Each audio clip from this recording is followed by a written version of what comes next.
Welcome back to KittyDiva. Today we dive into a chilling and tragic tale of brotherhood, a dark secret from childhood, and a serial killer driven by a madness called vengeance. Lock your doors, and let's get into it. In the poverty-stricken neighborhoods of Istanbul, Turkey, lived two inseparable childhood friends, Seyit Ahmet and Habil. To help their poor families and pay for their school expenses, the 11-year-old boys decided to take evening jobs as workshop boys. They found work at a local furniture and carpentry shop. One dark afternoon, the sinister shop owner called both boys down into the deep, quiet basement, claiming he needed them to move some furniture. The moment they stepped downstairs, the owner locked the door behind them and brutally attacked both children.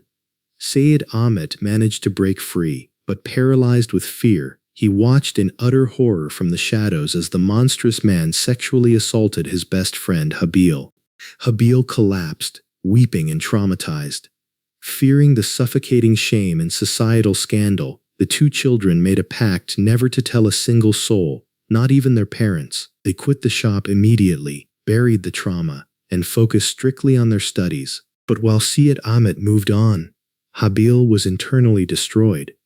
Over the years, as they went through high school and university, Habil developed severe social anxiety, depression, and a crushing fear of other men.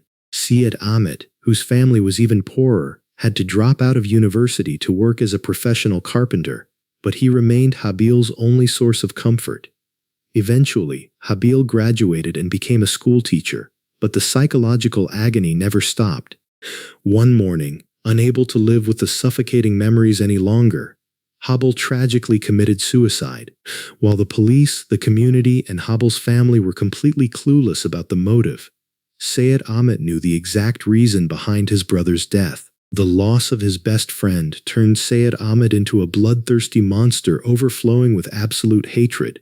He vowed to hunt down the furniture shop owner and take Habil's revenge. He searched everywhere, only to discover that the monster had died 4 years prior. Seyit Ahmet wept bitterly, not out of sadness, but because he was robbed of his vengeance.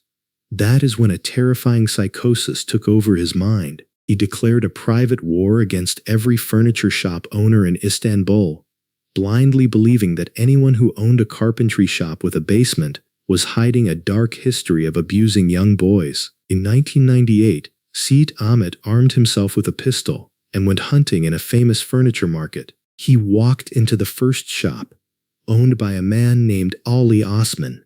The man looked exactly the same age as Habil's abuser. When Seyit Ahmet asked about a certain product, the unsuspecting owner smiled and said, "Come, let's go down to the basement. I have some new premium items there."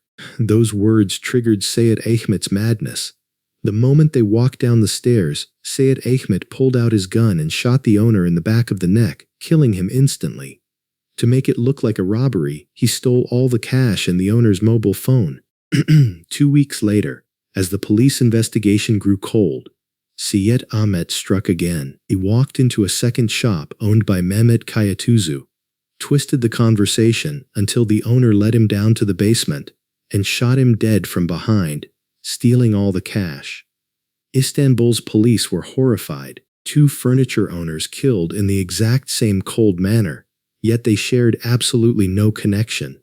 A month later, to evade the heavy police presence, Seyit Ahmet chose a distant neighborhood. He found his third victim, Celal Dinarjos, executing him in his basement just like the others. The entire furniture market in Istanbul fell into absolute panic, and owners shut down their businesses as the media reported on a terrifying serial killer nicknamed the Twisted Carpenter. The authorities ordered a market-wide lockdown. For 3 months, Seyit Ahmet hid in the shadows, while the police desperately monitored the single mobile phone stolen from the first victim. Suddenly, the stolen phone turned on. Investigators tracked the signal and arrested a local youth, who shocked them by saying, "I bought this phone from my neighbor Seyit Ahmet."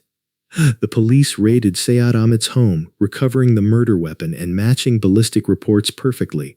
Under intense interrogation, Seyit Ahmet remained chillingly calm, confessing to all 3 murders and revealing the tragic secret of his childhood friend Habil.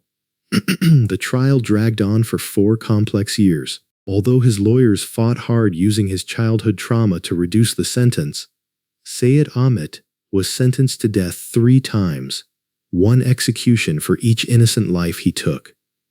But here comes the ultimate shock of the case. Because Turkey was actively trying to join the European Union at the time, they abolished the death penalty, commuting Sayed Ahmet's sentence to life imprisonment.